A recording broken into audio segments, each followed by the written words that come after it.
पहले पीटीआई की जानिब से कहा गया कि हम हुकूमत से बात करेंगे और इस्टेब्लिशमेंट से भी हुकूमत के जरिए ही बात करेंगे। ये चेयरमैन गौहर साहब की स्टेटमेंट है।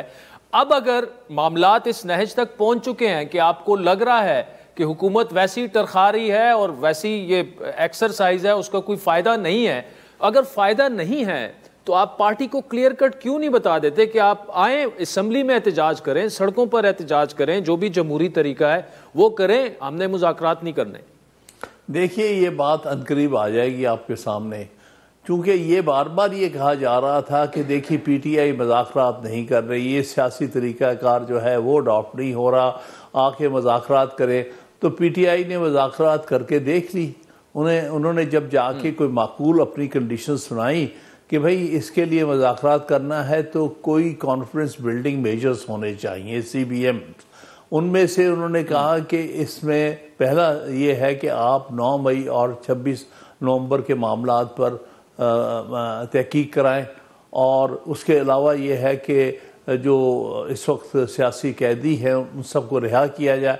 दोनों बड़े माकूल इब्तदाई जो मुतालबात थे, ये दोनों ही पर अमल दरामद अभी तक नहीं हुआ। तो उससे ये ज़ाहिर हो गया है ये गवर्नमेंट की टीम जो है वो सीरियस नहीं है, वो सिर्फ इसको सियासी इस्तेमाल कर रही थी पीटीआई को एम्बैरस करने के लिए।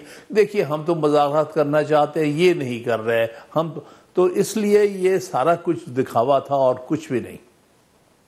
ठीक। अच्छा खान साहब, 190 मिलियन पाउंड वाला फैसला तो अब आ गया और उस पर अब चूंकि मामला सब जुडिस नहीं है तो उस पर बात की जा सकती है।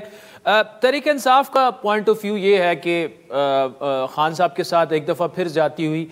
दूसरी जानिब एक पॉइंट ऑफ व्यू ये है कि एक ओपन एंड शट केस था, 190 million pound national crime agency ने प्रोसीडिंग्स ऑफ क्राइम उसे करार दिया और वो हुकूमत पाकिस्तान को देना चाहे, और हुकूमत पाकिस्तान ने वो पैसे जो हैं मतलब उनको डिटेल्स दी गई सुप्रीम कोर्ट के अकाउंट की, और फिर एक बंद लिफाफा आया जिसमें डीड ऑफ कॉन्फिडेंशियलिटी था। बतौर वकील आप इस फैसले को कैसे देखते हैं? मैं समझता हूँ ये फैसला बिल्कुल गलत है। इसमें कोई क्रिमिनलिटी इन्वॉल्व नहीं है, इसमें किसी ने कोई नाजायज़ ज़ाती फ़ायदा नहीं उठाया। इमरान खान, ये पैसे जो थे 190 मिलियन पाउंड पाकिस्तान आए हैं और सुप्रीम कोर्ट के अकाउंट में जमा हुए हैं। अगर किसी को इस बात पर इतराज़ है कि सुप्रीम कोर्ट के अकाउंट में क्यों चले गए और ये जो है ये स्टेट ट्रेजरी में आने चाहिए थे, तो उनको सुप्रीम कोर्ट को अप्लाई करके इनको वहाँ पर ट्रांसफ़र करवा लेते। इसमें इमरान खान साहब का क्या कसूर है? उन्होंने जब पाकिस्तान के अंदर पैसे ले आए हैं और लाके एक मोतबर जगह यानी सुप्रीम कोर्ट के अकाउंट में जमा करा दिए हैं, आगे फैसला सुप्रीम कोर्ट और गवर्नमेंट के दरमियान होना है कि ये पैसे उधर होने चाहिए या स्टेट की ट्रेजरी।